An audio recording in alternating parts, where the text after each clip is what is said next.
Hi, I'm Gabby, and I'm here with Islands.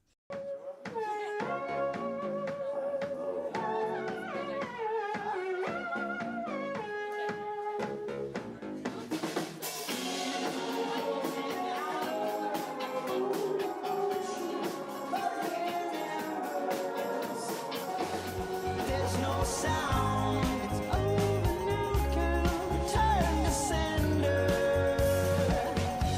The water's calm, and I am moving on. Pleasure to have you in Montreal.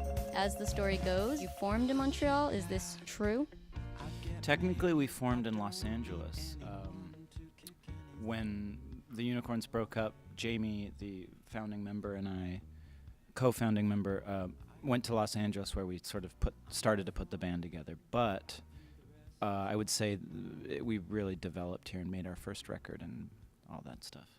Nice. So now that you're touring a lot and you've had several different band members come in and out of the band, like how does that change your perception of a home base?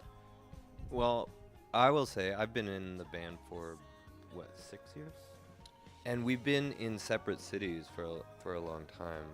My brother and I were living in Toronto, and Nick's and the drummer living in LA. So it felt it kind of sucked because we only would get together for tour and practice.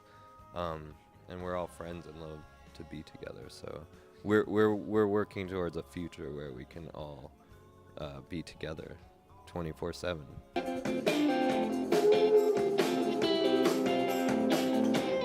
miss my wife.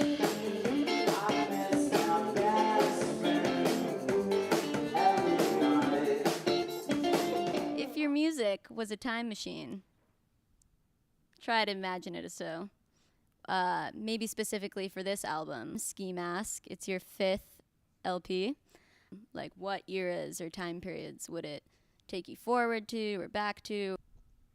I'm a huge time travel fan, actually. Me too. Production-wise, we are going back to like the 50s, 60s. Not so much in the musical style, but just the aesthetic of we did most of the takes live-ish, very few overdubs, and just like playing in a room doing takes.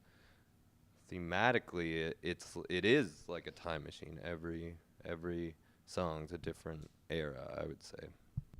Very cool. So what about the artwork for the album? And also there's a picture along with the album of just like a group of people with masks. So like what's that idea? How does that idea of masks play into this record? Well, the cover's from an 80s B horror movie called Ozone Attack of the Redneck Mutants. And it's a still from that. And the masks still is a play on sort of the identity of the band and that sort of thing. So I put together a fake band and put masks on them and stuff. I guess because there's masks, on the cover, back cover. but the cover of the album is actually it's not a ski mask. It's like a tar sort of makeup kind of thing. Yeah.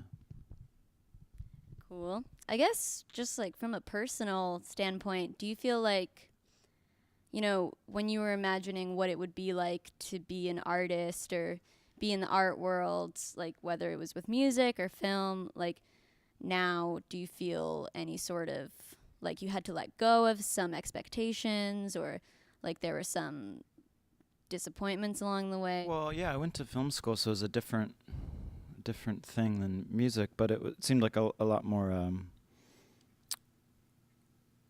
expensive to go to film to make a career in film versus a career in music. So, yeah, the first band I was in, the Unicorns, we made a record for a couple $100 and toured it, and it was very cheap and easy to do. So that's that seemed like the obvious choice, as opposed to raising $10,000 to make a short film or something, and then have nobody see it because nobody watches short films outside of a few festivals. And like the wealth that doesn't know itself, I am a bird that doesn't fly. So, last question.